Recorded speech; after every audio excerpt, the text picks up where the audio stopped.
हनुमान जी पूरी रात लंका में श्री जानकी जी की खोज करने गए, किंतु कहीं पता नहीं लगा। प्रातःकाल की बेला में वह विभीषण जी के भवन की ओर गए। वहां जाकर देखा कि विभीषण जी के घर में राम जी का एक अलग ही मंदिर बना है। आंगन में तुलसी का पौधा लगा है। घर पर राम नाम अंकित है। यह देखकर हनुमान जी प्रसन्न हुए। हनुमान जी को लगा कि यह कोई हरि भक्त का घर है। मन में बड़े प्रसन्न हुए। विचार किया, इनसे परिचय करना चाहिए। वैसे तो लंका में राम नाम का सुमिरन करने वाले पर बड़ा प्रतिबंध था। रावण उसे लंका से निकाल देता था, किंतु रावण विभीषण जी को कुछ भी नहीं कहता था। विभीषण जी को राम नाम लेने में, भक्ति करने में कभी रोकता टोकता नहीं था, क्योंकि रावण विद्वान था। वह जानता था पिछले जन्म में जब उसने हिरण्यकश्यप होकर उसी के बेटे भक्त प्रहलाद को सताया था, तब भगवान ने तुरंत खंबे से नरसिंह रूप लेकर प्रकट होकर हिरण्यकश्यप का वध कर दिया था। इसलिए रावण जानता था यह हरि भक्त है।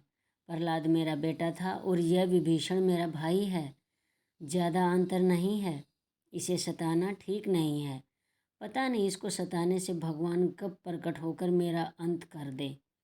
इसलिए रावण विभीषण जी को कुछ नहीं कहता था, और विभीषण जी भी मन में यही सोचते थे कि रावण चाहे लाख बुरा हो, किंतु मेरे लिए तो अच्छा है।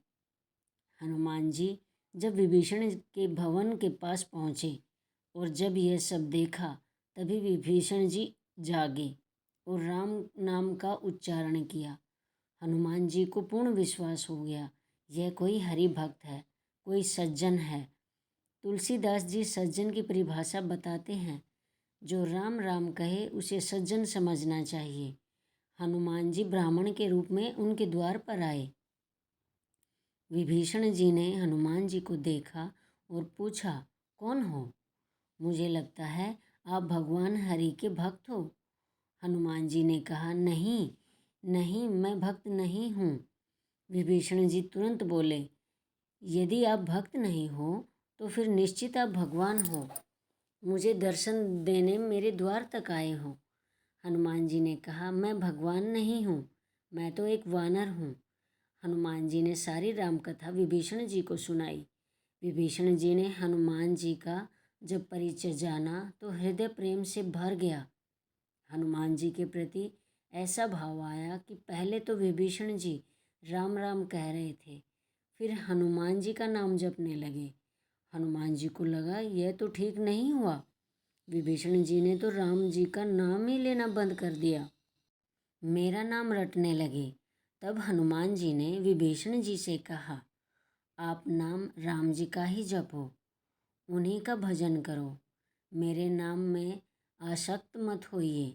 मैं तो एक अधम वानर हूँ, जिसका कोई प्रातःकाल यदि नाम भी लेता है तो दिन भर उसे भोजन नहीं मिलता है।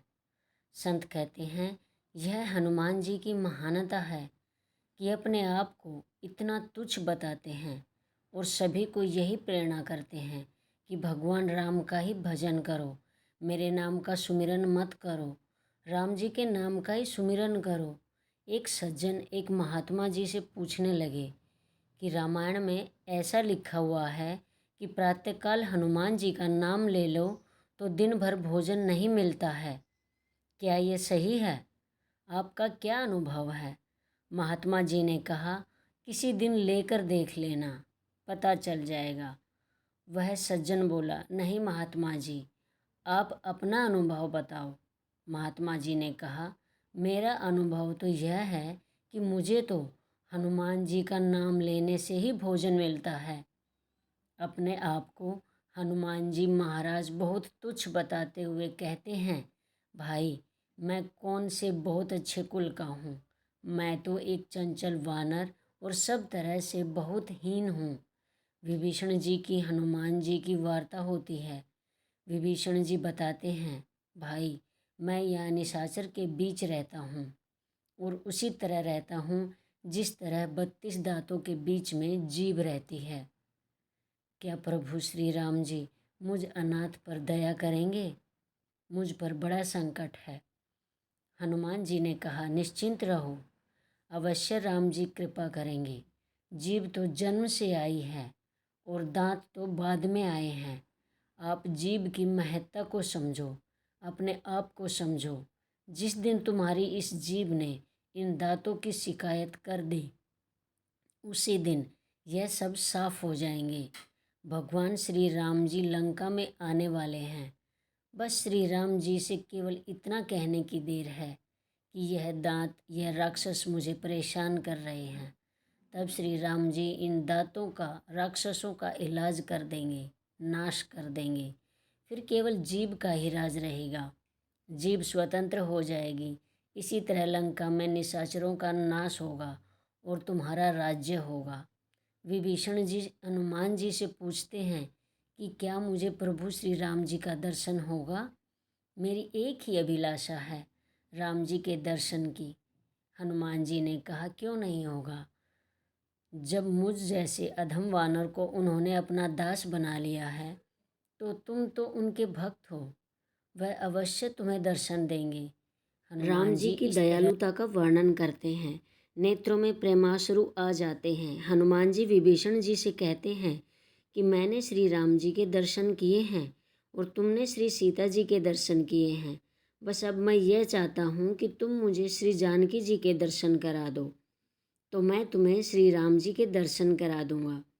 विभीषण जी ने कहा कि मैं रावण के भय के कारण आपके साथ तो नहीं चल सकता, किंतु श्री जानकी जी तक जाने की तुम्हें युक्ति बता देता हूँ। वह अशोक वाटिका में है।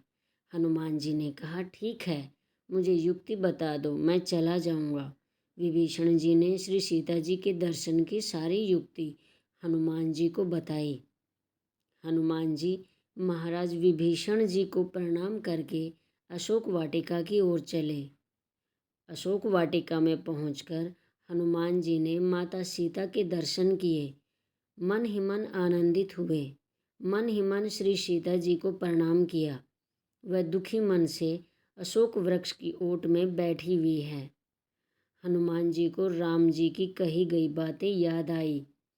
राम जी ने हनुमान जी से कहा था कि तुम सीता जी के समक्ष एकदम से नहीं जाना, वह तुम्हें देखकर डर न जाए, क्योंकि वनवास आते समय मैंने माता कौशल्या जी से यह सुना था।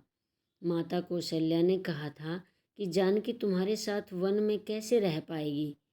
वन में तो भयानक जानवर रहते हैं और यह तो तस्वीर में बंदर को देखकर डरती है। राम जी ने हनुमान जी से कहा था, हनुमान, संयोग से तुम्हारा रूप भी बंदर का है। हनुमान जी को याद आ गया कि कहीं ऐसा न हो माता श्री जानकी जी एकदम से मुझे देखकर डर जाए, राम जी के द्वारा कही गई बात सत्य हो जाए।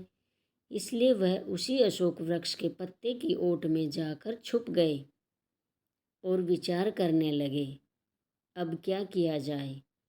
उसी समय रावण मंदोदरी आदि रानियों के साथ वहां आता है। माता सीता को धमकाता है, उन्हें अपनी पटरानी बनाने का आग्रह करता है। साम दाम दंड भय सब नीतियों से समझाने का प्रयास करता है। माता श्री सीता जी भूमि से एक तिनका उठाती है और उस तिनके की ओट से रावण को उसके प्रश्नों का उत्तर देती है। कहती है, रे दुष्ट, तुझे शर्म आनी चाहिए। जुगनू होकर अपने आप को सूर्य के समान समझता है।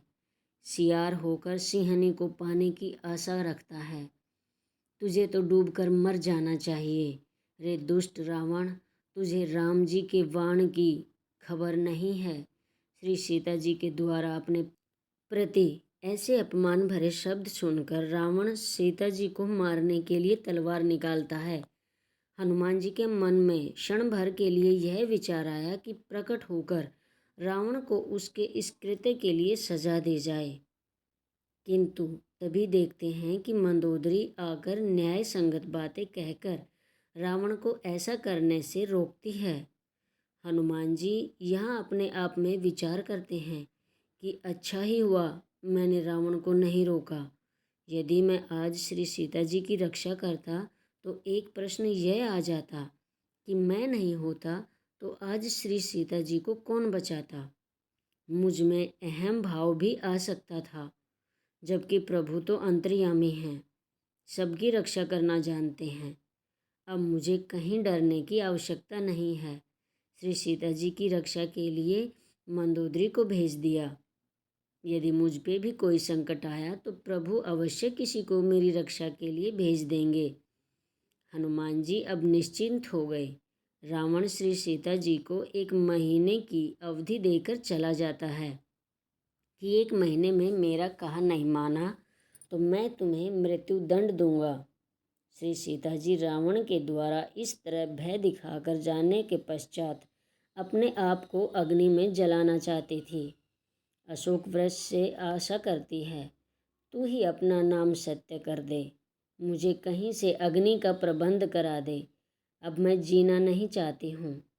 त्रिजटा नाम की एक राक्षसी थी जिसका राम जी के चरणों में अत्यधिक प्रेम था। त्रिजटा से भी आग्रह करती है। त्रिजटा कहती है, रात्रि का समय है, कहीं से अभी अग्नि नहीं मिलेगी, तुम निश्चिंत हो जाओ, डरो नहीं, मुझे रात्रि को एक स्वप्न आया है। त्रिजटा सब राक्षसियों को एकत्रित करके सीता जी के समक्ष रात को जो उसे स्वप्न आया था उसका वर्णन करती है। रावण नंगा है, गधे पर सवार है, एक बंदर ने लंका जला दी है, नगर में राम जी की दुहाई फिर गई है, यह स्वप्न कुछ ही दिनों में अवश्य सत्य होगा। त्रिजटा की बातें सुनकर सब राक्षसी डर गई और सीता जी की सेवा करने लगी। ऐसा कहकर त्रिजटा भी चली जाती है। माता सीता मन में विचार करती है, 1 महीने बीतने पर यह दुष्ट मुझे मार देगा। श्री सीता जी अशोक वृक्ष से अग्नि पाने की आशा रखती है। दुखी मन से कहती है कि मैं अब जीना नहीं चाहती, जल जाना चाहती हूँ। श्री जानकी जी को अत्यधिक दुखी देखकर हनुमान जी वृक्ष के ऊपर से माता जानकी जी की गोद में अंगूठी गिराते हैं। श्री जानकी जी उस अंगूठी को देखकर चकित रह जाती है, पहचान जाती है कि यह तो प्रभु श्री राम जी की अंगूठी है। माया से तो यह अंगूठी बनाई नहीं जा सकती। वह इधर उधर देखती है, कहती है, इस अंगूठी को लाने वाले तुम कौन हो?